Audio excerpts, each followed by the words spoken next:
نسو ایک عورت نما آدمی تھا، باریک آواز، بغیر داڑھی اور نازک انداز۔ مرد وہ اپنی ظاہری شکل و صورت سے فائدہ اٹھاتے ہوئے زنانہ حمام میں عورتوں کو مساج کرتا اور میل اتارتا تھا۔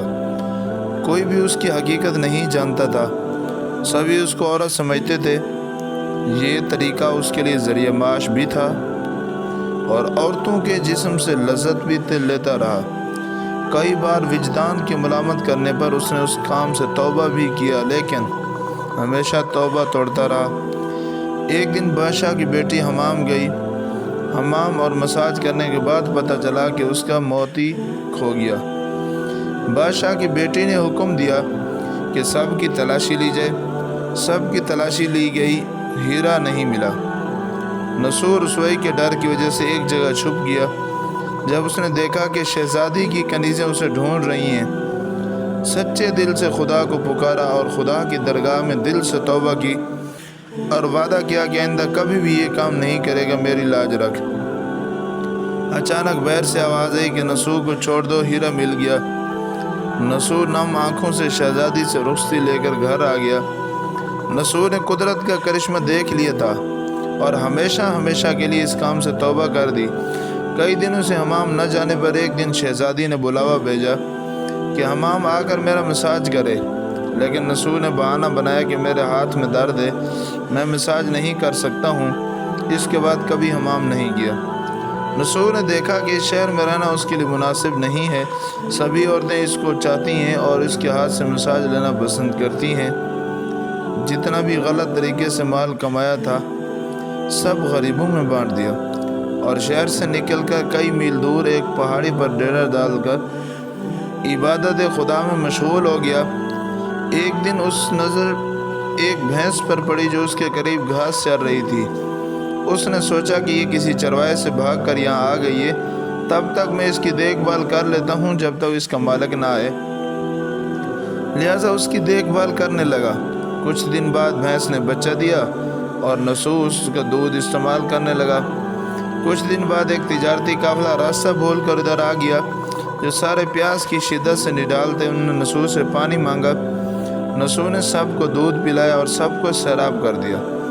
قافلے والوں نے نسو سے شہر جانے کا راستہ پوچھا۔ نسو نے ان کو آسان اور نزدیکی راستہ دکھائے جانے سے پہلے تاجروں نے نسو کو بہت سارا مال دیا۔ نسو نے ان پیسوں سے وہاں کنواں کھدوایا۔ ایسا وہاں کے لوگ بسنے لگے، عمارتیں بننے لگیں۔ وہاں کے لوگ نسو کو بڑی عزت و احترام سے دیکھتے تھے۔ رفتہ رفتہ نسو کا آوازہ بادشاہ تک پہنچا، وہی بادشاہ جو اس شہزادی کے باپ تھے۔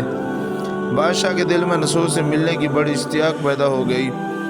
انہوں نے نسو کو پیغام بھیجا کہ بادشاہ سے ملنا چاہتے ہیں، مہربانی کر کے دربار تشریف لے۔ جب نسو کو بادشاہ کا پیغام ملا، انہوں نے ملنے سے انکار کر دیا اور معذرت چاہی کہ مجھے بہت سارے کام ہیں، میں نہیں آ سکتا۔ بادشاہ کو بہت تعجب ہوا۔ انہوں نے کہا کہ اگر نسو نہیں آ سکتے ہم خود اس کے پاس جائیں گے۔ جب بادشاہ نسو کے علاقے میں داخل ہوئے، خدا کی طرف سے ملک الموت کو حکم ہوا کہ بادشاہ کی روح قبض کر لے۔ اس زمانے کے رسم و رواج کے مطابق اور بادشاہ کو نسو سے ملنے کی وجہ سے لوگوں نے نسو کو تخت پر بٹھایا۔ نسو نے اپنے ملک میں عدل انصاف قائم کیا، اسی شہزادی سے شادی کر لی۔ ایک دن نسو تخت پر بیٹھ کر لوگوں کی داد ستانی کر رہے تھے۔ ایک شخص وارد ہوا، کہنے لگا کچھ سال پہلے میری بھینس گم ہو گئی تھی، آپ کی عدالت سے اپنی بھینس کا طلبگار ہوں۔ نسو نے کہا تمہاری بھینس میرے پاس ہے، آج جو کچھ میرے پاس ہے وہ تمہاری بھینس کی وجہ سے۔ نسو نے حکم دیا کہ اس کے سارے مال اور دولت کا آدھا حصہ بھینس کے مالک کو دیے جائے۔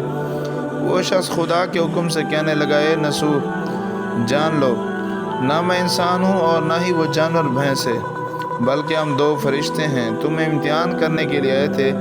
یہ سارا مال دولت تمہارے سچے دل سے توبہ کرنے کا نتیجہ ہے، یہ سب کچھ تمہیں مبارک ہو۔ وہ دونوں فرشتے نظروں سے غائب ہو گئے۔